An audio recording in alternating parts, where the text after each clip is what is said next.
BNP পরিবারকে মিথ্যা মামলায় হয়রানির প্রতিবাদে কালকিনিতে মানববন্ধন ও প্রতিবাদ সভা।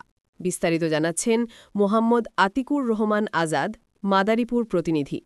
মাদারীপুরের কালকিনিতে বিএনপি পরিবারকে মিথ্যা মামলা দিয়ে হয়রানির প্রতিবাদে ভুক্তভোগী পরিবার ও স্থানীয় এলাকাবাসীর উদ্যোগে মানববন্ধন ও প্রতিবাদ সভা অনুষ্ঠিত হয়েছে। এ সময় কালকিনি থানার ওসির অপসারণের বাদী জানানো হয়। আজ রবিবার সকালে উপজেলার কয়ারিয়া ময়দানে ঘণ্টাব্যাপী এ কর্মসূচি পালন করা হয়। এ সময় বক্তারা বলেন, আমি কামাল সর্দার, সাবেক যুবদলের সভাপতি। আমি 16 তারিখে আমরা লোকজন দাওয়াত দেওয়ার জন্য আমরা মাজেশ্বর গেছিলাম। সেই ক্ষেত্রে আমরা ওখানে শুনি যে আমাদের যে জিয়া রহমানের বা খোকন তালুকদারের যে পোস্টারগুলি আমরা টানাইছি, এই সম্পূর্ণ পোস্টারগুলি আওয়ামী লীগের দোসর ওরা সব ছিঁড়ে ফেলাইছে। নাম হয়েছে মামুন হালাদার, মুন্না হালাদার, তারপর শাহ আলী হালাদার, তারপর মারুফ সর্দার, তারপর সুলাইমান সর্দার, তারপরে আরও অনেকে আছে যে ভাই সুলাইমান মাস্টার, আরও অনেকে আছে। এরপর যে সকালবেলা আমি ময়দানে আসছি 8:30টার দিকে। আসার পরে আমি দাঁড়ায় রয়েছি এক জায়গায়, পরে ওরা অতর্কিতভাবে আইসা আমার হামলা করছে। হামলার আমি প্রতিবাদ নিন্দা জানাই। আর এর বিরুদ্ধে ওরা আবার একটা কাউন্টার মামলা দিচ্ছে, সেটা হলো ওসি সাহেব এই মামলা কেন নিল, এই মিথ্যা মামলা, এটার আমরা বিচার চাই। ওসি সাহেবের পদত্যাগ চাই, প্রত্যাহার চাই।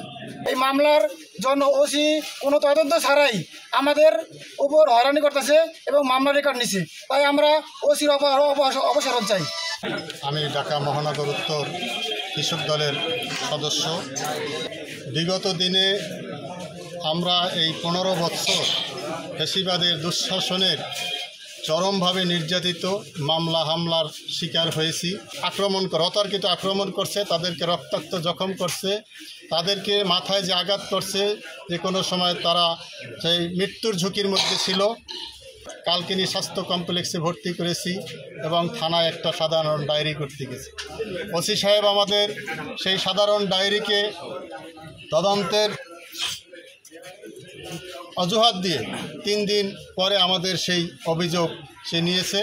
পাশাপাশি যারা এই ঘটনা ঘটাইছে, যে অন্যায় অবিচার আমাদের ছেলেদের উপর করছে, নির্যাতন করছে, তাদের থেকেও আবার একটা লুট মামলা নিছে। শুনেছি আমি তাদের থেকে একটা লুট মামলা নিছে। তারা নাকি তাদের দোকানে লুটপাট করছে, যার কোনো বাস্তবতা নাই। এটা সম্পূর্ণ মিথ্যা এবং ভিত্তিহীন। এবং প্রশাসনের নিরপেক্ষতা দাবি করছি। প্রশাসন যেভাবে পক্ষপাতিত্বমূলক, বৈষম্যমূলক আচরণ করছে, আমরা এর প্রতিকার চাই।